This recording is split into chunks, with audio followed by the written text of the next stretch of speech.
हिमाचल प्रदेश में कोविड-19 पॉजिटिव के कुल मिला के 76 केसेस हुए हैं और इस वक्त 34 केसेस एक्टिव है और 3 डेथ्स हुए हैं।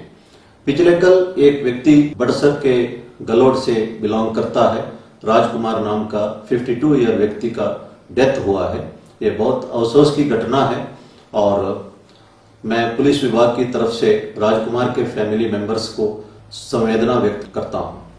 इस वक्त पूरे देश में 86,000 केसेस हुए हैं और 2,750 डेथ्स हुए हैं, लेकिन चाइना के कंपैरिजन में हमारा केसेस बढ़े हैं, लेकिन डेथ रेट चाइना में 5.5% था और हमारा 3.2% है।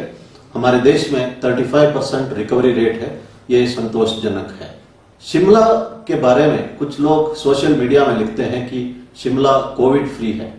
मैं ये समझता हूं कि ये कहना उचित रहेगा कि अभी तक कोविड-19 पॉजिटिव केसेस शिमला में डिटेक्ट नहीं हुआ है। हमें इस मामले में कभी भी ओवर कॉन्फिडेंट नहीं होना चाहिए और पूरा प्रिकॉशंस लेना चाहिए। इंस्टीट्यूशनल क्वारंटाइन के बारे में कुछ कंफ्यूजन है, मैं क्लैरिफाई करना चाहता हूं। जो लोग रेड डिस्ट्रिक्ट से हिमाचल आएंगे उन्हें इंस्टीट्यूशनल क्वारंटाइन में रखा जाएगा।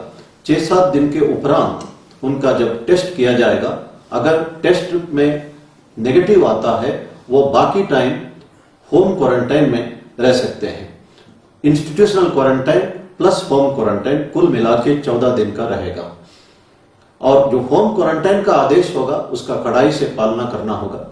लेकिन अफसोस की बात है कि अभी भी लोग होम क्वारंटाइन का नियमों का पालना नहीं कर रहे हैं। यहां तक है कि एक व्यक्ति जो मुंबई से आया था और हरोली पहुंचा था, उसने एक झूठा एड्रेस दिया था मोहाली का जो ऑरेंज जोन था और होम क्वारंटाइन में चला गया। अब पॉजिटिव पाया गया, उसने अपना फैमिली मेंबर्स को खतरे में डाला है। इसके ऊपर मुकदमा दर्ज किया। इस तरह का जो हरकतें बहुत ही निंदनीय है।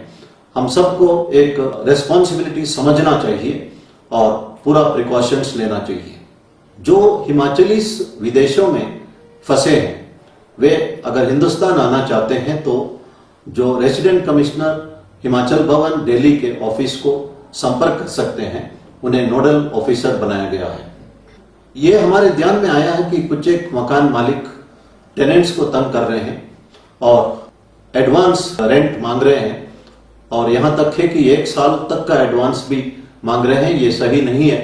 इस वक्त लोग स्ट्रेस में हैं और परेशान हैं। कईयों ने नौकरी खो लिया, कईयों ने तनख्वाह नहीं ले पा रहे और इस हालात में इस तरह का डिमांड करना सही नहीं है। मैं मकान मालिकों से अनुरोध करता हूं कि वे लोगों का दुख तकलीफ इस हालात में समझे और ऐसा ना करें। कुछ एक अच्छी घटना भी हमें देखने को मिला है।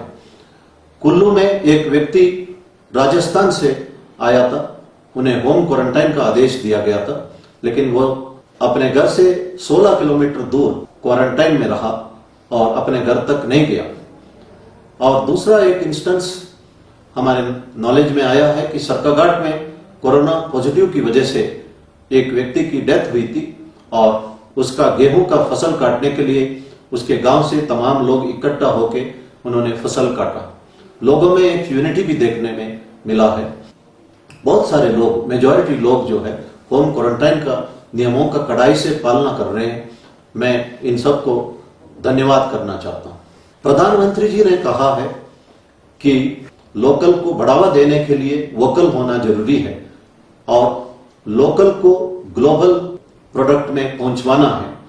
प्रधानमंत्री जी ने आत्मनिर्भर भारत की बात भी कही है और इसके लिए इकोनॉमिक पैकेज भी उन्होंने घोषणा की है।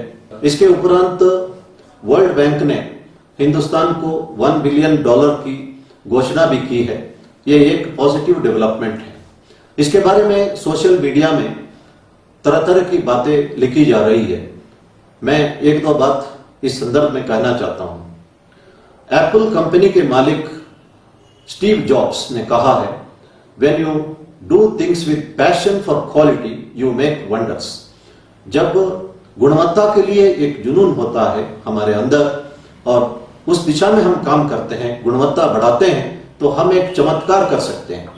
यह चमत्कार स्टीव जॉब्स ने किया है, आज Apple iPhone, Apple iPad, Apple laptop दुनिया भर मशहूर हुआ है। ये संभव है। इसके अलावा हम देख सकते हैं जो गुच्ची हो या वर्सैक हो, इटली के छोटे कस्बों से ये शुरू हुआ है। गुच्ची का मालिक एक टेलर का बेटा था और ये लिफ्ट ऑपरेटर था और उसने घुड़सवारों के लिए बैग बनाना शुरू किया। बैग की क्वालिटी में कॉन्सेंट्रेट किया। आज दुनिया भर में बैग्स गुच्ची ब्रांड का मशहूर हुआ है। यही कहानी वर्सैक प्रोडक्ट का है।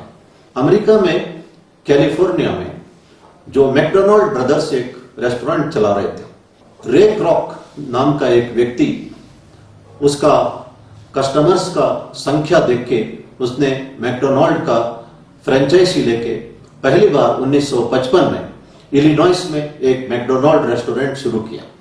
उसका कंसंट्रेशन था क्वालिटी पर, लेस प्राइस पर और क्विक डिलीवरी पर और हाइजीन पर और टेस्ट पर।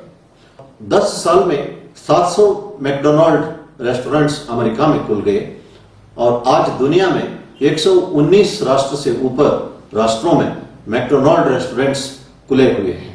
ये संभव है। इसी तरह कर्नल सैंडर्स नाम का एक व्यक्ति, सीनियर सिटीजन, 65 इयर्स का व्यक्ति, केंटकी में रहता था। उसके पास पैसा नहीं था, लेकिन उसका एक चिकन रेसिपी लोग पसंद करते थे, उनका दोस्त पसंद करते थे। उन्होंने केंटकी से बाहर निकले और अपना चिकन रेसिपी को बेचने में लगे रहे। 1008 जगह पर उनका रेसिपी रिजेक्ट हुआ है और 1009वां जगह पर उनका रेसिपी एक्सेप्ट हुआ है। उसके बाद द रेस्ट इज हिस्ट्री।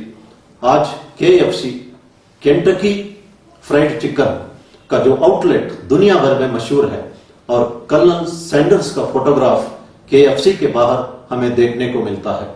यह संभव है। भारतवर्ष में बहुत सारा रेसिपी है। हम चाहे तो इसको भी हम ग्लोबलाइज कर सकते हैं। इसके लिए एक ग्लोबल विजन की जरूरत है। कहा जाता है कि failure is the stepping stones to success. हमेशा तुरंत सक्सेस नहीं मिलता, लेकिन क्वालिटी इंप्रूव करना, लगे रहना हमारा सक्सेस के लिए बहुत ही जरूरी है।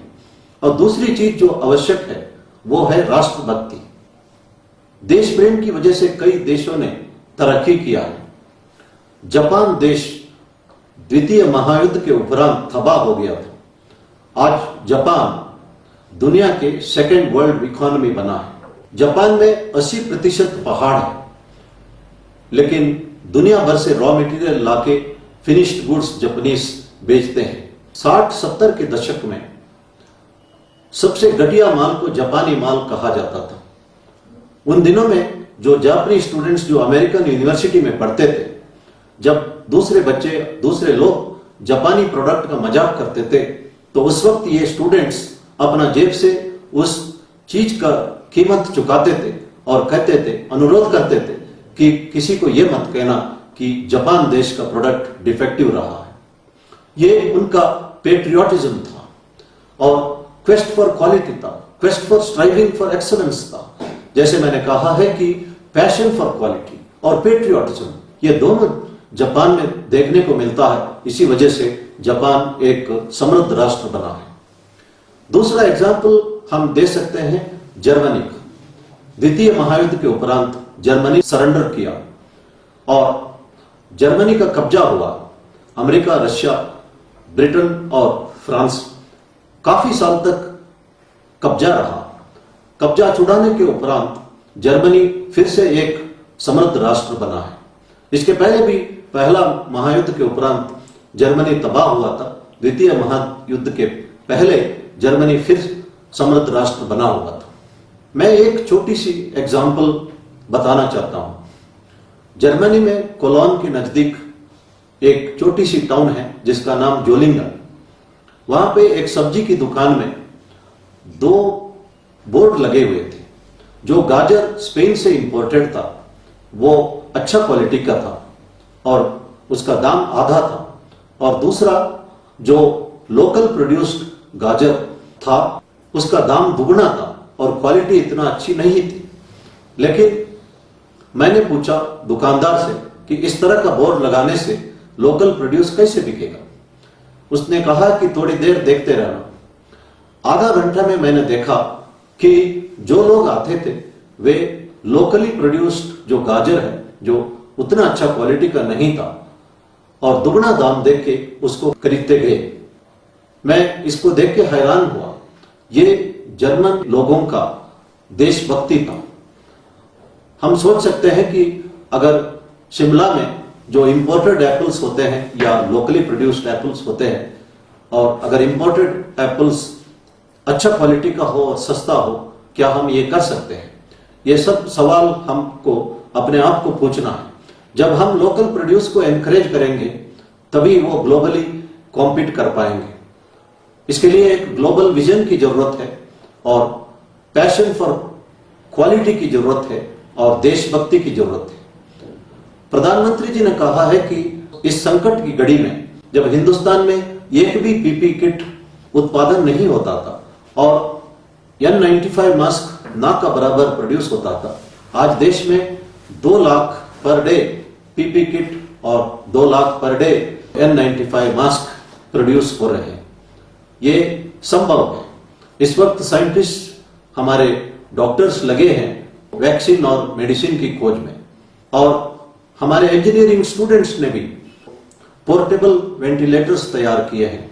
एक रिस्ट बैंड जिससे हम कोई भी चीजों को हाथ डालते हैं तो यूवी रेस या सैनिटाइजर्स के द्वारा स्प्रे हो जाता है और डिसइंफेक्ट हो जाता है, उसकी तैयारी की, और टचलेस डोरबेल तैयार की। तो देश अगर इकट्ठा हो जाए और हम लगन के साथ अगर इन्वेंशन करें, हिंदुस्तान कुछ भी करके दिखा सकते हैं। इसलिए हम सब इकट्ठा होके इस वक्त प्रधानमंत्री जी की बातों को समझें और आत्मनिर्भर भारत बनाने में हमारा सहयोग करें। धन्यवाद। जय हिंद।